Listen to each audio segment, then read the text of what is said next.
नवभारत नवराष्ट्रद्वारे शैक्षणिक क्षेत्रामध्ये उत्कृष्ट काम करणाऱ्या मान्यवरांना शिक्षण सन्मान सोहळ्याने सन्मानित करण्यात येत आहे। आपल्यासोबत विशाल लाहोटी आणि अजिंक्य सोनवणे सर आहेत। सर, प्रथमतः तुमचं अभिनंदन। किती वर्षापासून तुम्ही शैक्षणिक क्षेत्रामध्ये कार्यरत आहात आणि कशा प्रकारे तुमचं काम सुरू आहे? मागील 8 ते 10 वर्षापासून आदरणीय विशालजी लाहोटी, मी स्वतः आणि आमचे सहकारी प्रणवजी हे 8 ते 10 वर्ष झालं दयानंद शिक्षण संस्थेच्या नियामक मंडळावर आम्ही कार्य करत आहोत।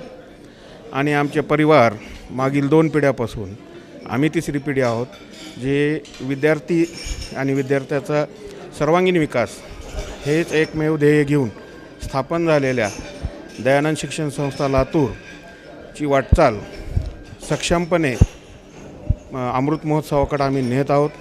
1961ला स्थापन झालेली संस्था आहे आणि लौकिकार्थानं आज दयानंद शिक्षण संस्थेचा परिसर एका ज्ञानतीर्थामध्ये परावर्तित झालेला आहे। मी नवभारत प्रेस लिमिटेड, त्यांचे सर्व सहकारी यांचे दयानंद शिक्षण संस्थेच्या वतीनं आभार मानतो आणि सर्वांना दयानंद शिक्षण संस्थेबद्दल एक डॉक्युमेंटरी करावी अशी लातूर प्रतिनिधी दगडे साहेबांना विनंती करतो। धन्यवाद सर। मी राम बुधवंत, नवभारत नवराष्ट्र।